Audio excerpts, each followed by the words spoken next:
Hello दोस्तों, कैसे हैं आप सब। आई होप आप सब बहुत ही अच्छे होंगे।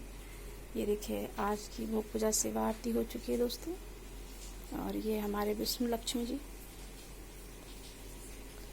और ये हमारा श्री यंत्र है दोस्तों। ये देखिए, और ये माता अन्नपूर्णा है। और आज की भोग पूजा सेवा आरती सब हो चुकी है। ये हमारी तुलसी मैया, और ये हमारे शालिग्राम जी कहाँ बैठे हैं। और ये देखें, तो मेरी भोग पूजा सेवा आरती सब हो चुकी है दोस्तों। और ये वीडियो है आज का। कल है कजरी तीज, जैसे कि मैंने बताया था। सबसे पहले होता है हरियाली तीज, उसके बाद आती है कजरी तीज, और इसके बाद आएगा हरितालिका तीज। तो पिछले वीडियो में कमेंट था दोस्तों कि ये यदि हमें तीनों ही तीज करनी चाहिए या फिर सिर्फ एक तीज करनी चाहिए। तो ऐसा है दोस्तों कि तीनों ही तीज आप कर सकते हैं। जैसे कि होता है कि हरितालिका तीज जो है ना, उसे हम फास्ट बिना अन्न बिना पानी के 24 घंटे रहते हैं, पूरे दिन फास्ट रखते हैं। ठीक है, तो अगर इसमें आपको इच्छा है तीनों तीज करने का, तो आप इसमें हरतालिका तीज को आप फास्टिंग रखेंगे पूरे दिन 24 घंटा। ठीक है, और जो हरियाली तीज है और कजरी तीज है, उसे आप फलाहार भी कर सकते हैं। जैसे कि आप कुट्टू के आटा की पूरियाँ खा सकते हैं, सिंघाड़े के आटे की हलवा खा सकते हैं। तो आप मीठा चीज़ खा करके व्रत कर सकते हैं, फलाहार करके व्रत कर सकते हैं। तो इस प्रकार से आपका तीनों तीज हो जाएगा। अगर सामर्थ्य है आपको तीनों तीज करने के दोस्तों, तो आप तीनों तीज इस प्रकार से कर सकते हैं। एक तीज हमें क्या बोलते हैं उसे, जो हरितालिका तीज है ना, उसे हम बिना अन्न बिना जल के कर लेते हैं। ठीक है, और जो ये हरियाली तीज है और कजरी तीज है, उसे हम फल खा के कर लेते हैं। तो आप इस प्रकार से आप तीनों ही तीज का व्रत कर सकते हैं दोस्तों। और अगर ये दोनों तीज का व्रत नहीं कर सकते हैं, तो आप आज के दिन उन्हें अच्छा श्रृंगार करें माँ पार्वती को। और ये देखें, इसमें विशेष कौन सा रंग पहनाना ज़रूरी होता है दोस्तों, वो भी जान लें। तो ये देखें, आज का मेरा भोग पूजा से आरती हो चुका है दोस्तों। ये माँ पार्वती है, भोले शंकर और गणपति है। ये शंकर भगवान है, और ये हमारा शिवलिंग है। तो आप इस प्रकार से आप श्रृंगार उनका कर लें, साफ़ सफाई कर लें।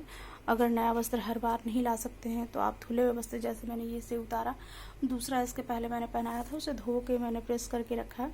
तो अगर नया वस्त्र नहीं मैं बना पाऊँगी, तो फिर मैं उसी वस्त्र को पहना करके, धुले हुए वस्त्र को पहना के श्रृंगार करके इनका मैं पूजा करूँगी। तो जैसे कि हमारा हरियाली तीज होता है दोस्तों, तो उसमें विशेष रंग से हरे रंग का प्रयोग किया जाता है। देखिए, मैंने हरी चुन्नी माता को लगा रखा है, हरा वस्त्र भी मैंने पहनाया है। तो हरा रंग का बहुत ही महत्व होता है दोस्तों। ठीक है, तो हरियाली तीज में जो विशेष है दोस्तों, तो हरे रंग की वस्तुओं का ज़्यादा प्रयोग किया जाता है। और ये जैसे भाद्रपद पक्ष में होता है, तो भादों में कहा जाता है कि सावन में हरा और भादों में लाल। ठीक है, तो इसमें लाल चीज़ों का, जैसे लाल चूड़ी में चढ़ाना है, पहनाना है, श्रृंगार सिंदूर चढ़ाना है, बिंदी आलता मेहंदी जो भी है, इसमें लाल रंग का प्रयोग करना है। माता को लाल वस्त्र भी पहनाना है। तो लाल पहना सकते हैं। लाल अगर आपके पास किसी कारणवश नहीं है, तो आप पीला भी पहना सकते हैं। ऐसे तो इसके बाद सावन भादों के बाद जब आश्विन मास आता है ना, तो उसमें हमें पीला वस्त्र पहनाने का नियम बना हुआ है, तो पीला वस्त्र पहनाया जाता है। तो इसमें आप लाल या पीले वस्त्र का प्रयोग कर सकते हैं। विशेष करके लाल वस्त्र ही पहनाएं, क्योंकि भादों मास में कहते हैं कि सावन में हरी चूड़ियाँ के बाद आपको लाल चूड़ियाँ पहनी जाती है। तो इसी प्रकार से माता का भी श्रृंगार होता है, तो उन्हें लाल वस्त्र चढ़ाएं, उनका लाल चूड़ी चढ़ाएं, उन्हें लाल श्रृंगार चढ़ाएं, लाल आसन लगाएं, और बिल्कुल उन्हें दुल्हन की तरह सजाएं। ठीक है, अगर आप व्रत नहीं भी कर रहे हैं, आपने रखा है शंकर पार्वती जी को, तो आप विशेष तौर से उनका श्रृंगार करें। भोग पूजा से आरती जितना भी होता है, ऋतुफल है, श्रृंगार है, कुछ ज़्यादा नहीं चढ़ा सकते, तो इतना भी चढ़ा के आप पूजा कर सकते हैं। तो इस प्रकार से आप कजरी तीज कर सकते हैं। और कजरी तीज कल है दोस्तों, 22 तारीख को। तो आज नहाए खाए है, आज आपको नहा के खाना है और संकल्प लेना है कि माँ, मैं कल आपका व्रत को धारण करूँगी, तो मेरे व्रत को पूरा करना आपका काम है। तो इस प्रकार से आप व्रत का संकल्प लें, व्रत का आज नहाए खाए करें। ठीक है। उसके बाद आप कल व्रत रखें। आपको किस प्रकार से व्रत रखना है वो आप पे डिपेंड करता है, इसलिए सबसे पहले आप कलश लगा लें और फिर पान के पत्ते में आप लौंग, इलायची, सुपारी लेकर के संकल्प ले लें कि भगवान मैं इस प्रकार से आपका व्रत करूँगी। तो आप